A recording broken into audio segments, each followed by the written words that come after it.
Yo mga idol, kumusta? Mandrake mga sports, sabi nga pala ating pag-usapan. Barangay Nibra, bagong resback sa simis, ginulat ang lahat. At si G. Perez, matinding sinabi sa upunan ng Barangay Nibra. Pero bago nung nga yan, kung bago pala sa aking channel, huwag mong kalimutan subscribe at click ang notification bell para like kang updated sa atin dito sa grupo natin.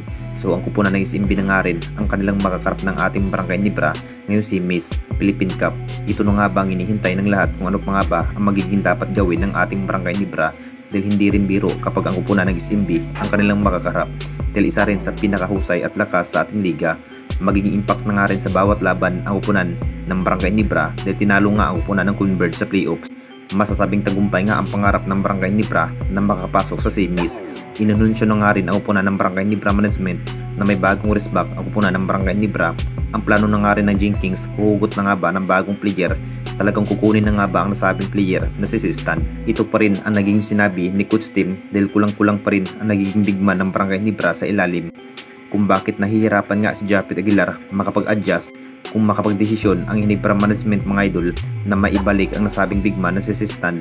Talagang ito na nga rin ang inihintay ng lahat na may bagong resback ang upunan ng Barangay Nibra ngayong semifinals. Alam na nating lahat mga idol kung anong kayang gawin ang nasabing bigman. Siya na rin ang dahilan kung bakit napapaganda nga ang takbo ng laro ng Barangay Nibra dahil sa triangle opens ni Stan. Noong nasa poder pa ng Barangay Nibra pero sa ngayon hindi pa naman 100% na mapupunta itong si Stan dahil hawak pa rin ang nasabing bigman sa kamay ng Tira Per Magic. Kung bakit hindi pa rin makapagdesisyon na maglalaro sa semis ang nasabing bigman. At dito na naman tayo sa isa pa nating balita, si G. Perez, matinding sinabi sa upunan ng Barangay Nibra. Alam na nating lahat mga idol, sabik na nga rin si CJ Perez na makakaharap muli ang kupunan ng Barangay Nibra na parang matcha-challenge pa rin ang nasabing player kapag ang kupunan ng Barangay Nibra ang kanyang makakasagupa sa semis sa Best of 7 series. Kung titignan natin lahat mga idol, naging impact na nga rin sa bawat laro ni CJ Perez. Sabik na rin ang lahat kung ano ang magiging laban ng Barangay Nibra at SMB ngayong semifinals. Malalakas rin ang kupunan ng SMB sa bawat action shooting. Sabik na nga rin ang Nibra fans na malampasan na nga ba ng Barangay Nibra na matalo ang SMB.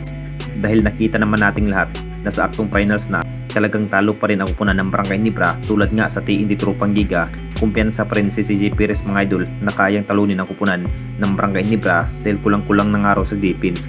Tignan na lang nating lahat kung kaya pa nga bang talunin ng Barangay Nibra ng SMB na may CJ Perez. Sinabi pa rin ni CJ Perez mga idol sa kampo ng Barangay Nibra talagang gagawin pa rin ang best performance para matalo nga ang Barangay Nibra. Magiging intense na nga rin sa semis mga idol sa pag-aagaw kung sino na nga ba ang karapat-dapat na makuha sa kampyonato sa ating liga at makakarap rin ng TND Tropang Giga ang Redemption Last of Winters. Pagsisikapan pa rin ng Jenkins kung kaya pa nga bang tapatan ng SMB sa semis. Anong masasabi ninyo mga idol tungkol sa ating video?